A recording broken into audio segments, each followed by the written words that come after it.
When Flash wakes up in a hospital bed, he's greeted by his old squadron buddies. But something is off. Why are they calling him by his old call sign?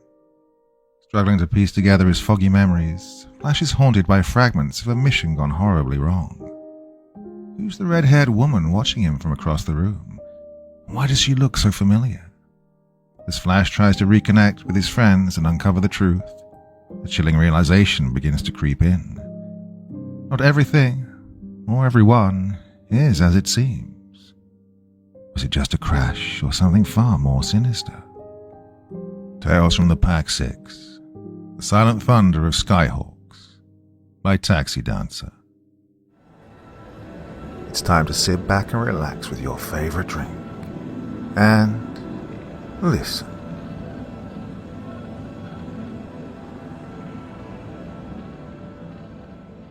Part 1. Black swelling clouds of blissful unconsciousness disappeared into a fog of dim light, quickly followed by a blazing glare which made him shut his eyes again. His head felt like it was filled with tar as he once again opened his eyes, blinking rapidly as his vision reluctantly cleared. The room was incredibly bright, and he attempted to raise his hands to wipe his eyes, but immediately thought better of it, as he could feel the dull sting in his arms and aching joints in his elbows from multiple IV tubes invading his flesh. Several dark, blurry forms stood around his hospital bed, all looking down at him. He blinked his eyes even more furiously, willing them to focus. As the misty haze finally cleared from his vision, he could see that 5 young men stood on both sides of the bed. They all had close-cropped hair and were wearing light tan and olive green US Navy combat aviator flight suits. And emblazoned on each of their suits was the Golden Dragon unit patch of Attack Squadron VA-192. "Hey guys," exclaimed the pilot, standing at the right foot of the bed, staring down at the man lying in the bed with icy blue eyes and a light brown moustache that framed a broad, warm smile. "Blanca's coming around. I think he's gonna make it." A brief cheer arose from the other pilots. The pilot standing by Blanca's left shoulder playfully ruffled up his hair. "Yeah, how you feeling, new guy? What the heck happened to your hair? Your hair color's gone." "Blanca," the man lying in the bed remembered. "That's not my call sign. Well, it was. But that was a while ago before that last mission. My call sign's Flash now." "Flash? You guys should know that." "Brass?" The man lying in the hospital bed, the man whom his friends were calling Blanca, but whose call sign was Flash, attempted to sit up. His voice felt cracked, throat dry, as he looked up at the smiling young black pilot gently scratching the top of his head. "Brass, you're here?" Flash looked at the men standing around his bed, his eyes fully focused now. "Canaveral, Flapper, Ghazi, Pickle, you're all here." Flash's eyes then fell to the far wall of his hospital room. Sitting on a small tan couch under the curtained bay window was a young woman with stunning red hair. She was staring sadly and silently at him. A little ginger-haired girl, perhaps her daughter, was asleep on her lap. Flash thought that he might have seen her before. Maybe she was the wife or girlfriend of one of his squadron buddies. "Whoa, buddy, you sound terrible. Here, have some water." Kazi, the youngest pilot in the squadron, handed Flash a cup of iced water that Flash gratefully took. His hands were still weak for some reason, and Kazi caught the cup before it spilled.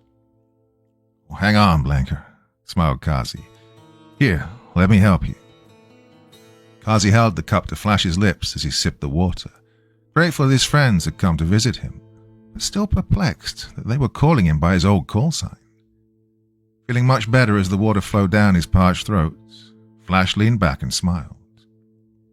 "Yeah, thanks for coming, guys," said Flash, his voice now clearer and more distinct. What the heck happened to me?" "Well, you tell us. You look terrible, buddy," said Canaveral with sincere sympathy. "It took us a while to get here. I'm sorry, man." At 33, Canaveral was a slender brown-haired pilot and the oldest member of the squadron outside the commanding officer. He'd recently been promoted to Squadron XO, executive officer, just 2 weeks before they flew their last mission together. Flash's memory trailed back to just a few days ago. Weeks ago, months ago, he couldn't remember. Back to when he first joined the 192nd at NAS, Naval Air Station, in Lemoore in California. June 1966. Canaveral had joined the Golden Dragons a year before Flash. My call sign is Flash. When he joined the squadron, and at the time, Canaveral was the operations officer in charge of training for the squadron. His job was getting the FNGs, you fucking new guys, up to speed before the squadron's upcoming deployment to Vietnam aboard the carrier USS Ticonderoga in October. "Come on, Blanca 1, Canaveral said when he first introduced himself to the FNG. "Let's see if we can't earn you a call sign before we head to Yankee Station." Blanca, thought Flash. That was my call sign back then, but it's Flash now, remember? Flash's head still felt woozy, likely from the painkillers he'd been given for whatever traumatic event had happened to him. He was actually having difficulty separating memory from reality. Canaveral was actually Captain Alvin J. Baker from El Reno, Oklahoma. Tall, lanky, and easygoing, he exuded a confidence that came with someone who knew his deadly craft inside out. The term Blanca, Canaveral explained, was the generic term used by the squadron for an FNG who hadn't earned a call sign yet. And if by chance there were more than one Blanca in the squadron, they'd be numbered Blanca 1, Blanca 2, and so on. They'd be saddled with this generic call sign until they earned their individual one. Much to his chagrin, Blanca 1 learned that all of the other pilots in the squadron had already earned their own unique call signs from either past training screw-ups or incidents that occurred during previous deployments to Vietnam. Blanca 1 was the only newbie in Attack Squadron 192, stuck without a call sign and would remain that way until he'd earned his. During the train-up for the deployment, Flash learned that CPT Baker earned his call sign Canaveral due to a remarkable feat of luck and aviation marksmanship during VA-192's last deployment to Yankee Station in Vietnam. During a strike near Haiphong Harbor in the PAC-6 of North Vietnam, CPT Baker, then a lieutenant commander or LCDR, led a flight of 2 A-4E Skyhawks on a mission to suppress communist air defenses called Iron Hand, so that the main strike package of another 4 A-4E Skyhawks could go in and hit the Haiphong rail yards unmolested. As the North Vietnamese gunners acquired the range and elevation for their quad 23mm and twin 57mm anti-aircraft guns, Commander Baker's wingman, another A-4 Skyhawk piloted by Lieutenant Hank Garrison, was hit by shrapnel from an exploding 57mm shell as he rocketed to the approach angle to launch his anti-radiation missiles. With the aft section of Garrison's Skyhawk ablaze, Baker ordered his wingman to pull up and head back to the water, called going feet wet, where Navy SAR, Search and Rescue, can pick him up if he had to eject. As his wingman's smoking Skyhawk pulled up and into the high cirrus clouds, and with the clear sky around his bucking Skyhawk being smudged black by explosions from the frantically firing North Vietnamese gunners, Baker pointed the nose of his Skyhawk towards a Soviet-made S-75 SAM site in place near the base of Thud Ridge. Baker could see the missiles traversing, the communist ground controllers tracking the approach of the main Skyhawk strike package. When the targeting tone in his helmet signaled that his weapons had locked on the target's radar emission, Baker activated his missiles.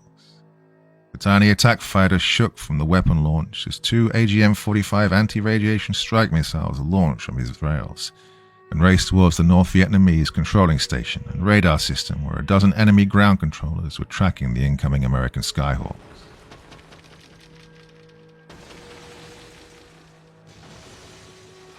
However, the Vietnamese ground controllers were experienced and well trained by their Russian masters. Realizing that the Americans targeted the radiation emissions from the Communists' own radar signals, the Communist ground controllers shut off their radar and waited tensely for the American missile to lose tracking and fall harmlessly away.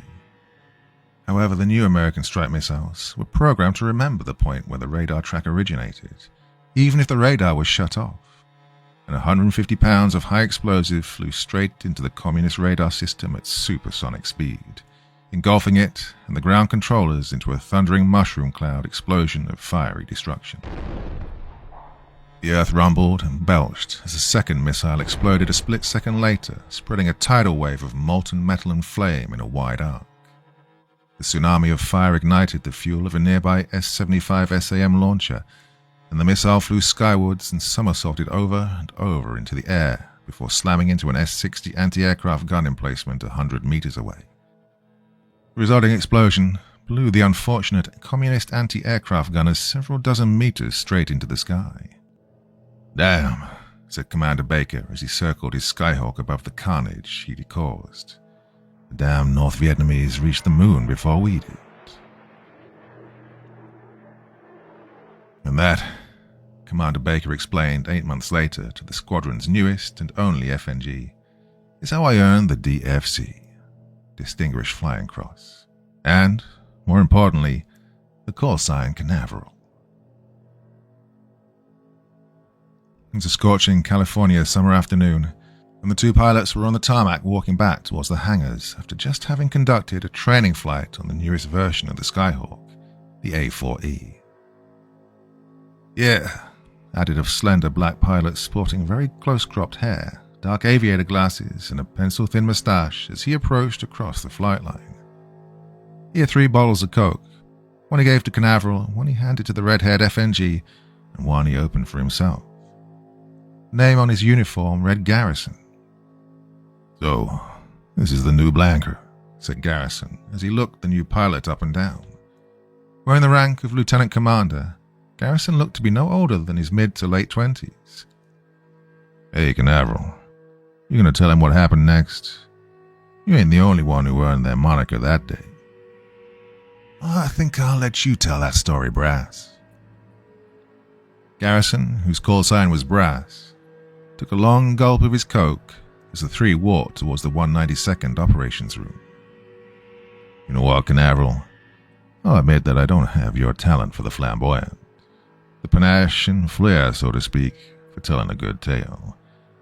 I'm going to let you tell the FNG how I got my call sign." "He blew up," shrugged Canaveral to Flash, a placid grin on his face. "What? That's it?" coughed Brass. "That's all you're going to say? He blew up?" Canaveral glanced sideways towards the bemused-looking new pilot. "Yeah, old Brass here cost the U.S. taxpayers nearly $1 million that day." "Aw, bro," said Brass. "That ain't how it went down. Now, look here, new guy." "My name is—" started Flash.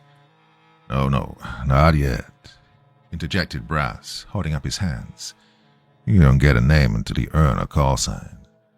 Till that blessed day, you're either Blanca 1, Blanca, fucking new guy, or FNG. Sorry, that's just the way it is. It's written in the Bible, new guy." Flash turned to Canaveral, who simply nodded in agreement.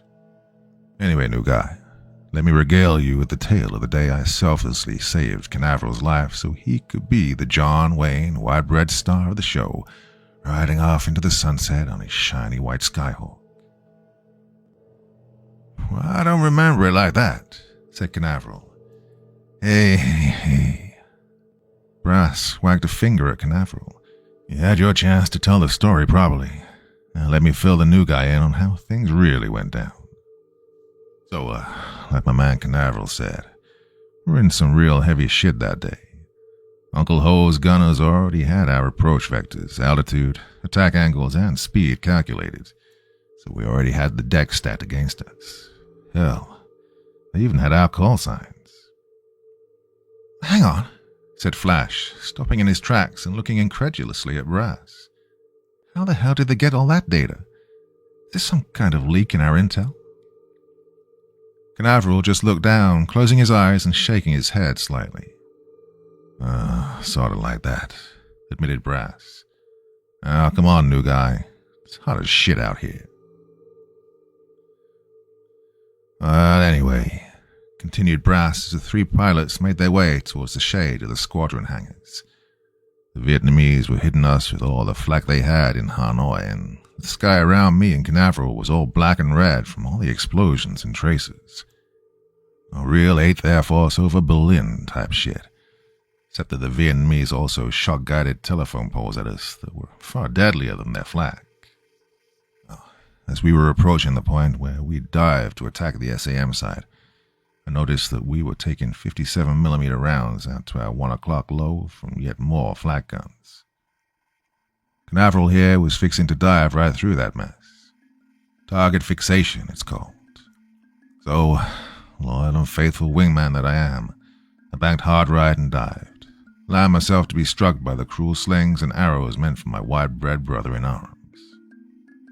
Brass chuckled good-naturedly as Canaveral exclaimed, "Bullshit, Brass. You were bugging out to leave me high and dry and ended up getting hit instead." "Whatever, man," replied Brass. "Now, you'll let me finish my tale for this fine, young, ginger-haired fucking new guy?"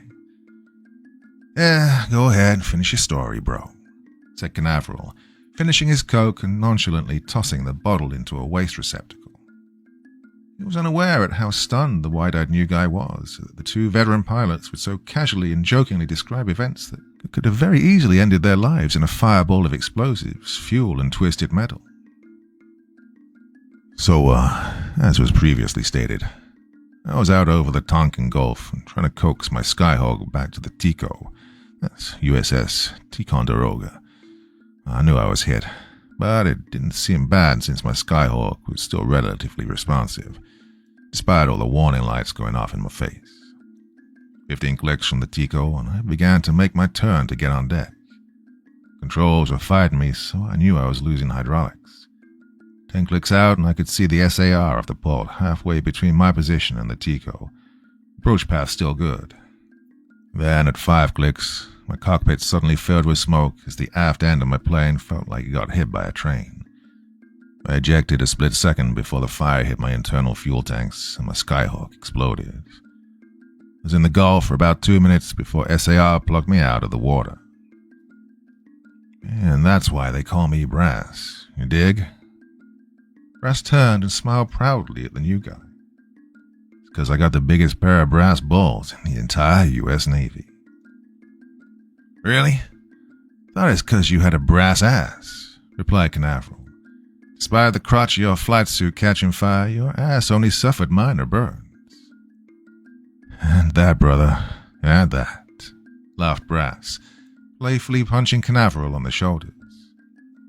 Then turning back to Flash, Brass said, "What about Red? You know, 'cause New Blood here got that red hair." "Nah, I don't think so," answered Canaveral. "There are like a million Reds in the Navy. Not very original or unique." "Red Rocket? Red Rider?" proposed Brass. "Ah, nope," replied Canaveral. "Sounds too forced. I've heard those call signs before." Well, Brass threw up his hands. Sorry, New Blood, I tried." "Thanks," replied Flash. "I'm sure I'll earn an appropriate one before we head out." Eventually, the 3 pilots made it to the hangar, where 2 of the squadron's new A4Es were being serviced. The A4 Skyhawk was essentially the jet-powered version of the US Navy's old World War II dive bomber, and, strangely, was also about the same size as the old propeller-driven Death Trap. The Skyhawk was very small for a jet fighter, so small in fact that pilots said that you don't have to buckle into a Skyhawk, you throw it on your back like a backpack. Yet despite its unusually small size, the Skyhawk could carry over 8,000 pounds of ordnance, including nuclear weapons, and although it was not supersonic like its shipmates the F-4 Phantom and the F-8 Crusader, it was very nimble and maneuverable, with its small size allowing the Skyhawk to get into heavily defended areas, deliver its payload, and then scoot out quickly. Exiting the hangar, they took a white walkway lined with large chunks of pearl-white marble stones, turning left and heading towards the 192nd Operations Building, a large golden dragon emblem symbolizing the fighter squadron painted above the entrance. Here, Flash met several other members of the squadron, including Lieutenant Pearson, callsign Flapper, Lieutenant Miranda, callsign Pickle, Lieutenant Commander Bartel, callsign Kazi, and Commander Tortorich, callsign Derringer. Over a lunch of steaks and salads at the spacious and immaculate officers' galley, Flash was introduced to the other pilots and officers of the Golden Dragon Squadron. Like Flash, Lieutenant Pearson was the only other pilot who did not have combat experience in Vietnam. The only son of an Irish father and a Dutch mother, the 26-year-old pilot had earned the nickname Flapper due to a near-fatal accident he'd had while he was still in flight school. On his first solo training flight off the USS Lexington, a flock of seagulls flew straight into him just as he was approaching the training carrier. About a dozen of the birds struck his forward wing flaps, destroying one and jamming the other. Knowing that if he ejected, his Skyhawk would slam into the Lexington's deck, Pearson instead decided to nurse his crippled fighter into a near-textbook landing. This feat earned him the distinction of being the honor graduate of his class and earned Pearson the nickname Flapper. Next was Lieutenant Juan Miranda, a short, brawny, dark-skinned pilot with a thick face and bushy black mustache. He came from a family of Mexican immigrants, his father having flown against the Nazis in the P-47 Thunderbolt during World War II. Miranda was a veteran combat pilot that previously flew Skyhawks with VA-216, the Black Diamond Squadron. He earned his nickname Pickle through a series of tragic errors which, fortunately, did not end in tragedy.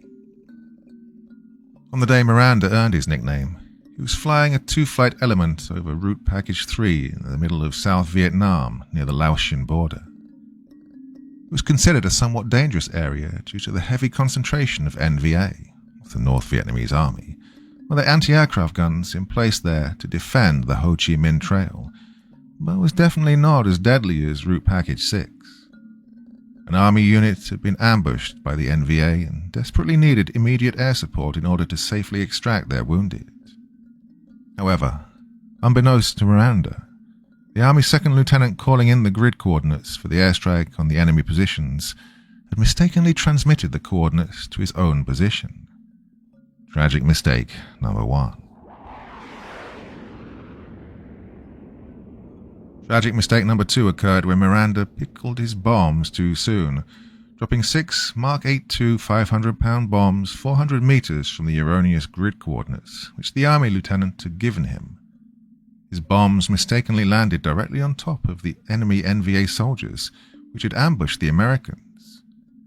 Well, these two errors conspired to wipe out the communist force and save the hapless Americans, a feat which earned the stocky and greatly relieved Miranda his permanent callsign of Pickle. Physically, LCDR Bartel, callsign Kazi, was the exact opposite of Pickle. Whereas Pickle was short, dark, and stocky, Kazi was tall, lanky, and pale with dark brown hair.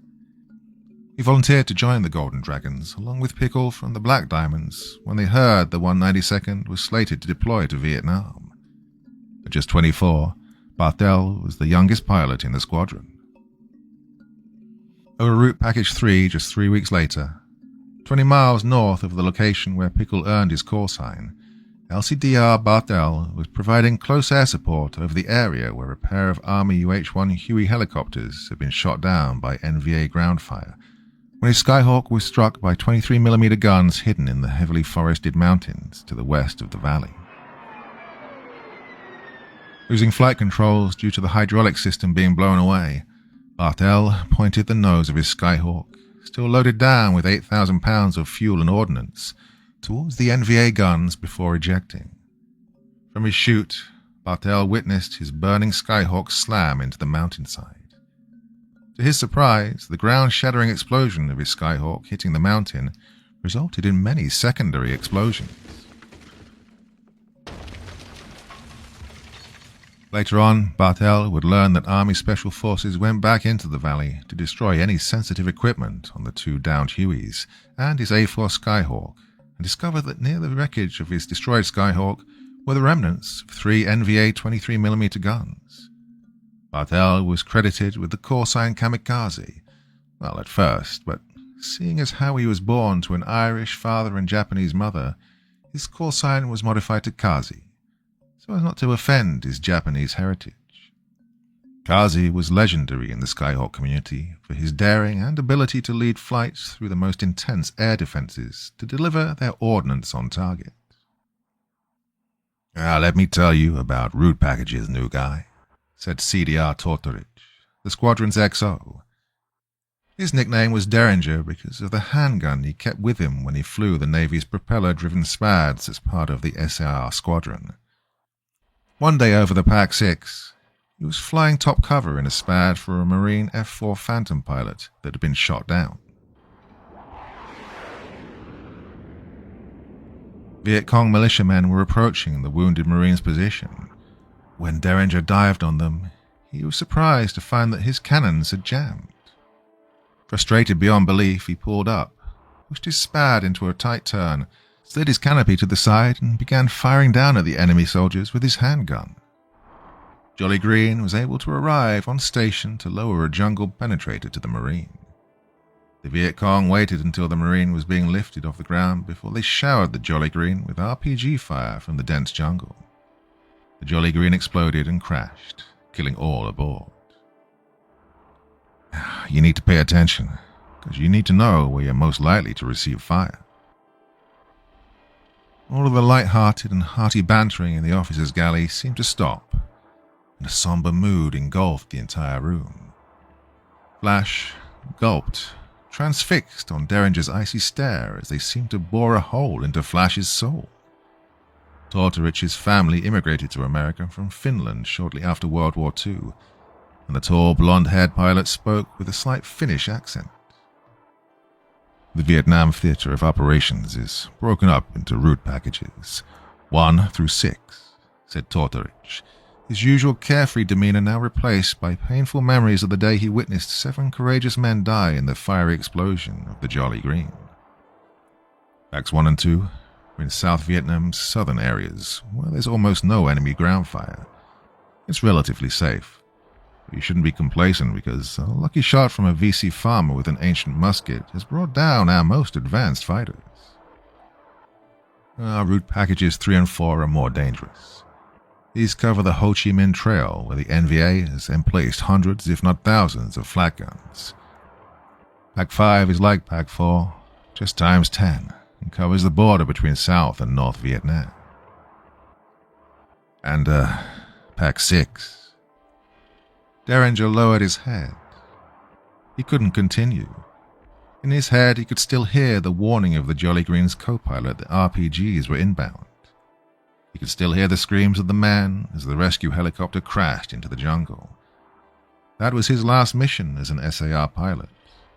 He'd quit that day, resolving to become a strike fighter pilot instead. The PAC-6 is where we're taking the most hits, continued Canaveral, seeing that the XO was fighting ghosts of the past. That's Grand Central Station for NVA Air Defense. It's the most defended place in world history, where literally hundreds of flat guns, SAM emplacements, and squadrons of MiG fighters defend every square mile.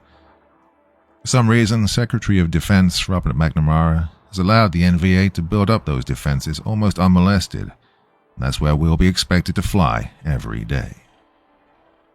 It's a place where we can survive, Canaveral added as he looked at Flash. But the SecDef and folks like him in Washington aren't making it easy for us. The leader of the free world's greatest military says that we can't hope to defeat communism in Vietnam, and SecDef McNamara sure as hell is trying to make his prediction come true. That's how the NVA always knows we're coming, said Brass.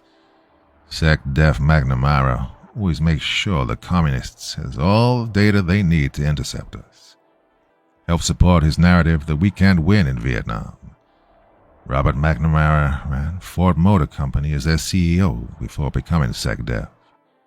His job is to make money. The more of us he allows to be killed, the more he can sell new tech to the Navy, which he says can protect us from the failures which he created. Flash's heart sank. His appetite for his perfectly cooked T-bone steak suddenly gone. So that's it, he thought. That's what's killing all of the American pilots fighting to win the war in Vietnam. It wasn't the communists. Well, yes, the communists had impressive defenses, but American fighter pilots were devising ways to defeat them. The reason why American pilots were dying was because American pilots were forbidden by Washington, D.C. to survive. Their civilian political slave masters had put restrictive parameters in place to ensure the narrative that America couldn't win the air war over North Vietnam, despite American pilots proving them wrong every day. As everybody knew, from Washington, D.C. to Hanoi to Beijing to Moscow, war equals profits. War meant big profits for the ones pulling the strings, whether you be a capitalist politician or a communist one. The American politicians who said that the war couldn't be won needed to be proven correct so that they could bill the American taxpayer for the newer, fancier technology which would win the war. The war in Vietnam was paying big money cutbacks from all the big industrial war machine corporations to the Washington, D.C. elites, as they shed crocodile tears for the American pilots that they'd sent into harm's way. Hence, Secretary of Defense Robert McNamara ensured that the North Vietnamese had all of the strike data needed from every American mission he ordered into the PAC-6. Every single one. There was money to be made from future weapon developments resulting from America's failure over North Vietnam. Money that the US government was willing to pay to ensure that McNamara's blunder in Vietnam wouldn't be repeated. McNamara waited with hands outstretched to be in on that cash windfall. The more American pilots he was responsible for killing, the richer he would become. Our A4Es are the latest version of the Skyhawk, said Derringer. Supposed to give us a greater chance of surviving the PAC-6. We'll see. 4 months later, the 192nd Attack Squadron was on the U.S. Ticonderoga, cruising offshore in the Gulf of Tonkin.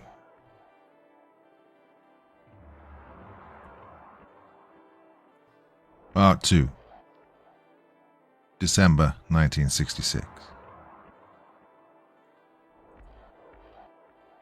The USS Ticonderoga had been on Yankee Station in the Gulf of Tonkin for just under 2 months.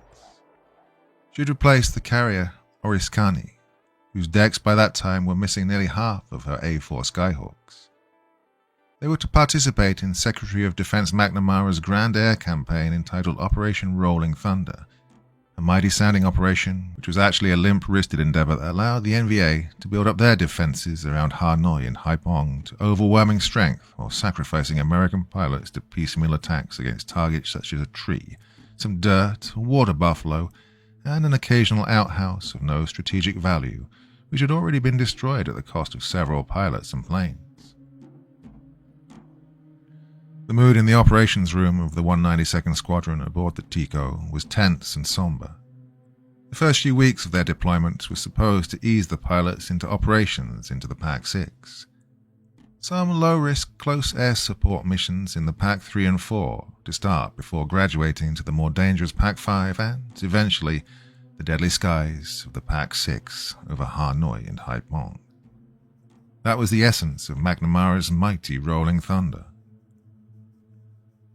Unfortunately, the communists were also very well aware of McNamara's grand strategy, and he'd even announced it on worldwide news the day that the USS Ticonderoga sailed for Vietnam. The communists knew that they would have months to build up their air defenses literally unmolested and undisturbed by McNamara's mighty Rolling Thunder debacle, and Russia and China were in a race to see who could deliver the most American killing missiles and guns to the North Vietnamese before the wholesale slaughter of American pilots would begin. High aircraft loss rates at the PAC-6 necessitated that 192nd Gold Dragons would be flying over Hanoi and Haiphong much sooner than expected. The day before, Derringer led an 8-plane strike into the PAC-6 against the infamous Paul Daumer Bridge, a strategically vital logistical target that supplied Hanoi. As usual, SecDef McNamara set forth the strict parameters in which the pilots would head into the target, including exact altitude, exact dive angles, exact speed, approach vector, when to pull out of the dive, what heading to take, and what ordnance to load. There is to be no deviation of this, else the pilots face court-martial proceedings if they survive to return to base. Of course, the communists knew this data better than the Americans, had used McNamara's predictable and reliable flight data to down many U.S. Air Force and Navy strike aircraft in the past. By the end of that day, Pickle, Derringer, and one other squadron pilot failed to return. Of the three, only Derringer was known to have bailed out over Hanoi and was now the tortured guest of the infamous POW camp known as the Hanoi Hilton. Two of the remaining 5 Skyhawks that managed to land on the Tico had been shot up pretty badly, with one pilot being severely wounded by shrapnel.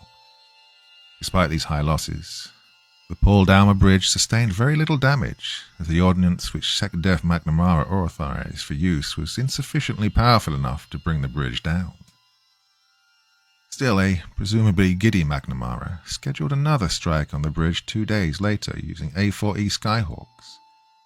Douglas, the company which manufactured the Skyhawks, was pressing Congress for money to fund a newer version of the Skyhawk, the F version, which boasted new avionics tech and more powerful engines, which was supposed to improve survivability over the PAC-6.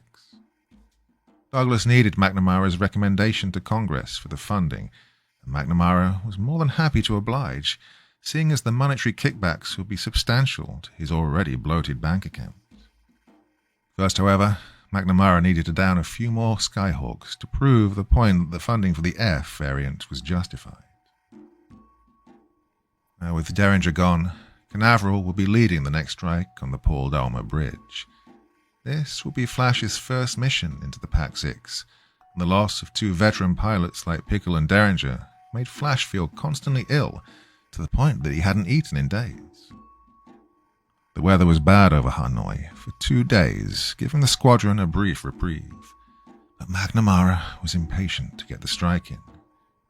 On the 3rd day, the weather cleared and, predictably, the orders given to him from Washington, D.C. remained exactly the same as their last disastrous mission over North Vietnam. Same heading, same altitude, same approach vectors, same everything. "Oh, we're getting some support this time," said Canaveral during the tense pre-flight briefing. "We have 2 Skyhawks, callsign Iron Hand, accompanying us for the SEED mission. They'll go in a few minutes before we hit the target to eliminate the NVA SAM and gun batteries with Shrike and Nape. You also have a MiG-cap, mid-combat air patrol, of 4 F-8 cruisers that should keep MiGs off our backs. Well, that means that all we have to do is go in and get a hit." "Flight data?" asked Brass. Canaveral looked away. "No change," he said through gritted teeth. "Washington doesn't want any changes from last time. They're afraid that an errant bomb from us might hit a school or a hospital or a Russian radar control officer who McNamara claims isn't in North Vietnam. So, no variations in flight path, time, or altitudes." "That's bullshit," said Flapper, who, like Flash, will be flying in his first mission into the PAC-6. "They know everything. Did Washington also give the NVA the names and addresses of our next of kin?" "What if we change our approach vectors?" said Flash with a tinge of hope in his voice. "Speed or altitudes, anything that might give us an advantage." "The Air Force tried that," said Canaveral. "I have a buddy in the Air Force, Lieutenant Colonel named Jack Brighton. He was the commander of a flight of Air Force F-105 Thunder Chiefs out of Korat, who were going in to strike the Hanoi rail yards. Well, they'd taken hits like we did from flying the same patterns day after day over the PAC-6. This time, Colonel Brighton changed everything up. Approach vectors, times, speeds. Coming in low below Thud Ridge. Everything. They were reporting back that they were following the same flight path that Washington had assigned them, but the Thuds were actually approaching from a completely different altitude and vector. Well, anyway, they got in, hit the target, and got out without even suffering a scratch. Russian ground controllers operating the SAM sites in Hanoi reported this to Washington, and SecDef McNamara lost his shit. The Russians and North Vietnamese claimed that Brighton's flight completely destroyed no less than 29 hospitals, 900 schools, and 6,000 orphanages located within a 1 square mile area of Hanoi, and killing close to 1 million starving orphans. McNamara bought every word of it, and personally had the MPs at Korat arrest Colonel Bryden and the other pilots who flew with him for illegally surviving a suicide mission. They're in Long Bin right now, awaiting trial for being alive. Flash lowered his head. Shit. He squeezed his eyes shut, head now pounding. "Hey, you okay, Blanker?" said Canaveral. Yeah, Canaveral. Flash looked up from the bed. His head was beginning to fog up again. Just having trouble remembering what happened that day." "Here you go, buddy," said Kazi, handing him another plastic cup. "Have some more iced water. You've been out for a while." "We kinda need you to remember, new guy," said Brass as Flash slowly drank the water. "Try to remember what happened, Blanca." "Can't you guys just tell me what happened?" said Flash, wiping the copious amounts of water that fell from the cup. Damn, his hands felt weak. "We, don't know what happened, Blanca," said Canaveral sadly. "You need to tell us. You need to remember." "Remember?" said Pickle. "Remember?" said Flapper. Kazi took the empty cup from Flash. "Remember?" Dark clouds filled Flash's eyes, immersing him in a pitch-black vertigo. The smell of gunpowder filled his nostrils as he felt his Skyhawk jostle around the air like an outclassed boxer getting pummeled by a superior opponent. He'd just flown through a barrage of 57 and 100mm flak and was still alive. "Where the fuck is Iron Hand? They're supposed to take care of this shit." "They're dead," replied Canaveral.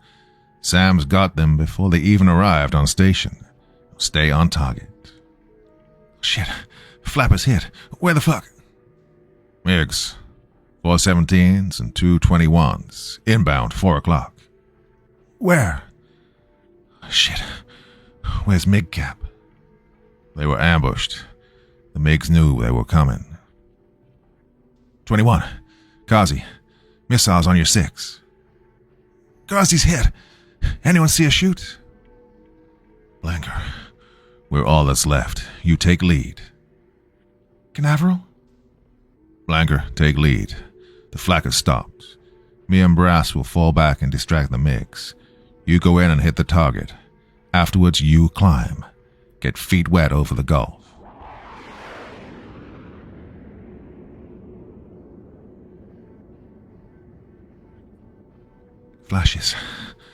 Flashes of images. Bombs dropping from his Skyhawk. Weak bombs exploding on the Paul Domer Bridge. Literally no damage. 2 MiG-17s on his tail, firing 23mm cannons. Climbing, going feet wet over the Gulf. MiGs getting closer. Diving, going supersonic. The Skyhawk was never designed to go supersonic. He's grunting, screaming, trying to pull out of his supersonic dive. Like a flash, like a damned flash. The Skyhawk pulls up. The 2 MiG-17s can't. They plow into the Gulf of Tonkin.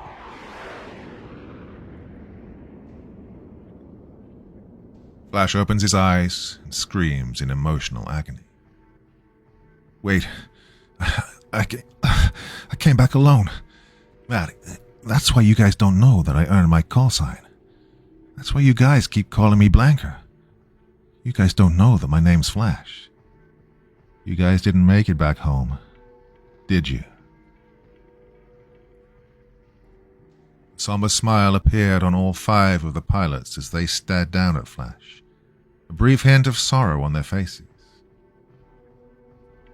"Yeah, of course we made it home," laughed Canaveral. "Heck, Blanca." Canaveral paused. "Flash, we're even more alive now than we ever were." "But how? I saw you guys die." It was then that he realized that for the first time, Canaveral had used his call sign Flash, the call sign that he'd had for his 28-year career as a fighter pilot. "Wait, 28 years? Thought Flash. How is that possible? I mean, I'm 28 years old now. That's true, compadre. We're as alive here and now as you are lying in your bed. Here. Pickle leaned down, offering his forearm to Flash. Go ahead. Flash reached forwards, arms sore from the IV tubes protruding from his veins, wrapped his hand around Pickle's muscular tanned forearm. It was solid and warm, and Pickle flexed his muscle a few times just to let Flash know that this wasn't some artificial limb. So, his friends were here, and they were indeed alive. But still, I saw you guys die, Flash whispered.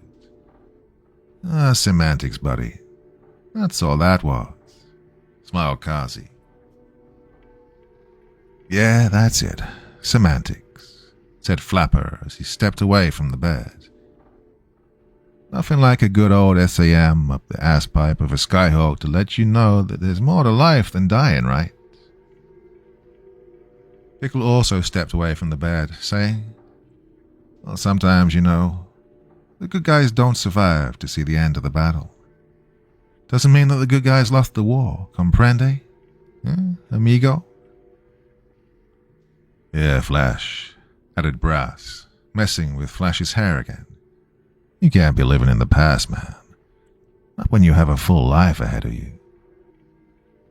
I don't know what you guys are talking about, said Flash, somewhat apprehensively. Why were they talking weird like this? Their last mission together over the PAC-6 took place only a few days ago. Weeks? Months? And somehow they survived. Wait, did they live? Was I the one who died? Flash couldn't remember. His squadron mates seemed to want something from him, but Flash was having trouble deciphering the cryptic messages they were sending him. Feeling much too exhausted to try and figure out why his friends were suddenly acting so strangely, Flash finally said, Why are you guys here? Suddenly Flapper appeared next to Flash, carrying a clean and pressed flight uniform in his arms. Next to Flapper was Pickle, holding a flight vest and a shiny pair of brown aviator boots. Finally, Canaveral stepped up to the foot of the bed. In his arms he held a brand new flight helmet. On both sides of the helmet was emblazoned the golden dragon emblem of the 192nd Fighter Squadron. Smiling broadly, Canaveral shook Flash's feet and said, Get up and get dressed, Flash. You've been lying here long enough like a damn cripple. Get up. We need you to fly one more mission with us. Mommy, who's he talking to? Said the little girl. I don't know, honey, replied her mother. Maybe he's talking to some friendly angels. Maybe, honey. Maybe. That would be nice. Flash was on his feet and feeling better than he'd felt in ages. Energy seemed to fill every cell of his body, and he felt so light it seemed he could even fly without a Skyhawk. The flight suit that his buddies gave him felt awesome, and Flash didn't realize how much he'd missed wearing it. It was as if he'd awoken from a murky and hazy dream into a bright new day filled with hope and promise. Canaveral opened the hospital door, and the bright sunlight shining down on the USS Ticonderoga's deck flooded into the dreary hospital room. As Flash followed his friends out of the door of his hospital room, he glanced again at the young lady with the red hair and her daughter who was stirring from her sleep. The lady was still staring at his bed, although he was no longer there. He still felt that niggling tinge of recognition, something telling him that he should have known who she was. But then Flash walked past the mirror on the wall next to the door. His reflection couldn't be seen in the mirror, nor could he see the reflection of his friends. Only the image of a frail old man with thinning white hair wearing a hospital gown could be seen shuffling towards the door. Curious, thought Flash. I don't remember him being in the room with us. Before exiting the room, Flash looked back at the sad-faced little girl and said, "Hey, you want to see something really cool?" But the little girl seemed not to hear him. Shrugging, Flash closed the door behind him, being the last pilot to leave the room. The wailing of the heart monitor sounded as the thin green line that kept track of Flash's beating heart went flat. The ginger-haired woman who'd been sitting on the couch jumped up, tears already forming in her eyes as she screamed, "Dad! Dad!" She rushed to Flash's side as a nurse entered the room. "The doctor's on his way," said the nurse as she prepared the defibrillator for use. The little girl climbed down from the couch and followed her mom, unsure as to what to do. She'd been told by her mum that her beloved grandpapa, who used to regale her with stories about being a fighter pilot in his younger days, was very sick, would be leaving to join the Creator high above the clouds. She loved her Papa Flash, who showered her with as much love and attention as only a doting grandparent could. She didn't want to see him go. 6 young US Navy A4E Skyhawk pilots stood on the flight line, a cool morning breeze blowing across the Tico's deck. Shimmering in the distance, 6 Skyhawks waited, engines idling and cockpits up. The sky was clear and bright, 100% visibility, perfect flying weather. Canaveral turned. "Ready to go, Flash?" Flash just smiled. Time to live life once more and forever. The little girl with the ginger red hair, which she inherited from her mother, who in turn inherited it from her elderly grandpapa, wiped away her tears as she looked out the window. She didn't want to see her beloved papa take his last breath. And besides, didn't anyone else feel that earth-shattering crash of thunder that just shook the entire hospice like a lightning strike? They didn't seem to notice. Her mom was holding Papa's hand, and she was sobbing bitterly as the doctor and nurses tried vainly to make Papa open his eyes. Looking out from the window, the little girl saw the long contrails of 6 nimble little fighter jets soaring higher and higher into a cloudless blue sky. Waving her tiny hands, she softly whispered, "Bye, Papa."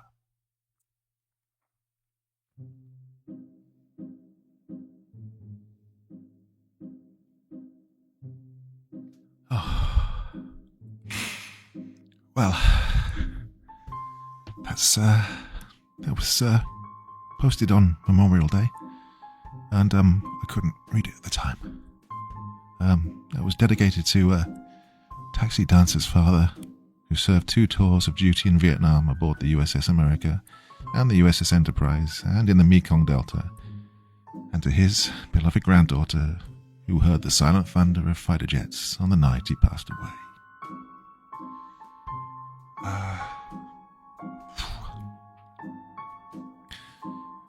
Okay, guys, I'll explain later on after this one, though. That was a very, very emotional one for me as well. Like I said, I'll explain later. Thanks for listening. I'll be back again very soon. Till the next time, my dear friends, sweet dreams and stay safe.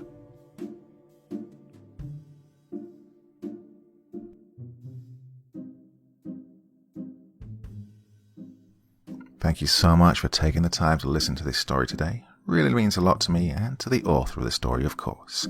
Well, if you want to know more about me, I'm pretty much everywhere on social media. You can find me on Facebook, Twitter, Instagram. You can download my music on SoundCloud. I've got a Patreon if you feel like. Throw me $1 or 2. Very much appreciated. And of course, on Reddit, I have a place where you can leave stories if you want me to read one that you've written. Well, hoping to see you all again very soon. Till then, sweet dreams. Bye-bye.